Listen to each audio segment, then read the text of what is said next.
Hi, everyone. Hope you're doing well, having a good week. So, I have a quick question. It's a simple question, but not a simple question. What is your life for? There you go. There's the question. What in the world is your life for? What's it about? Once in a while, I'll have what I call Ecclesiastes moments. Usually they happen at night while I'm trying to fall asleep, or I will be awakened in the middle of the night just with these epiphany moments.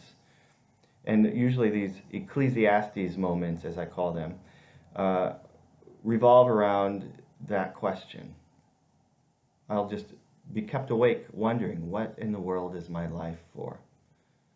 Because one day I'll die, and maybe 10, 15 years after I die, uh, I'll be forgotten completely. What I did won't be remembered. What I said, if it's worth remembering, won't be remembered. The relationships I had and all that stuff, all of that stuff will be lost to time and forgotten. And so it makes me wonder, what in the world am I on this earth for? What are we here for? Because it's not making money. We're not here for making money. Life is not about sports or academics. It's not about a successful job, having a great house, having a lot of land. It's not about any of that stuff, because all that stuff goes away. So what is this life for? What are we here for? And what am I passing on to my kids? What am I teaching them through the way I live? Not just through what I say, but through the way that they see me live. What am I teaching them that life is about? What are the priorities of this short existence that make it worth it? I call these Ecclesiastes moments because this is really what the book of Ecclesiastes in the Old Testament is all about. Right at the very beginning of Ecclesiastes, the writer says, "Perfectly pointless. Everything is pointless. What do people gain from all the hard work that they do under the sun?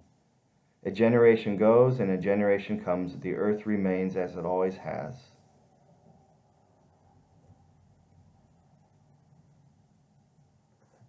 What is this life for?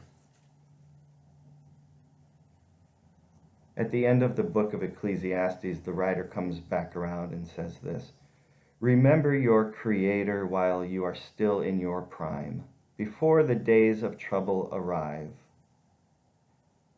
Before the silver cord snaps and the gold bowl shatters, the jar is broken at the spring and the wheel is crushed at the pit, before dust returns to the earth as it was before, and the life breath returns to God who gave it. Remember your Creator." We are made to be in contact with the infinite, with God Himself. We are made to reflect God. We are made to follow in the way of Jesus, to reflect Jesus, who is the image of God. That is what we exist for.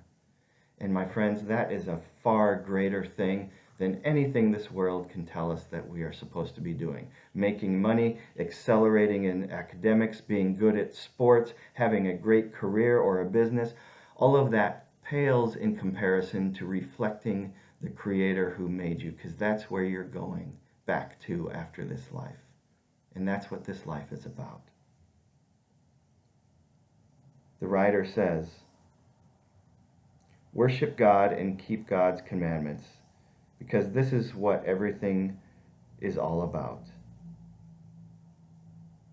That's what he says at the end of Ecclesiastes. He asks the question at the beginning, what is this life for? And his answer at the end is God. This life is for God. That's both an encouragement and a challenge, a reminder fundamentally of who we are and what our life is about. Reflect God today. Remember that you are made to be like Jesus. That's what matters. That's what this life is for. That's what you pass on to your kids. And let them know that whatever comes, whatever happens, they are made to reflect God and to follow God in this world, right into the next life. May you be encouraged today. May you be challenged today to think differently about what your life is for today. God's peace. Remember who you are. We'll see you on Sunday.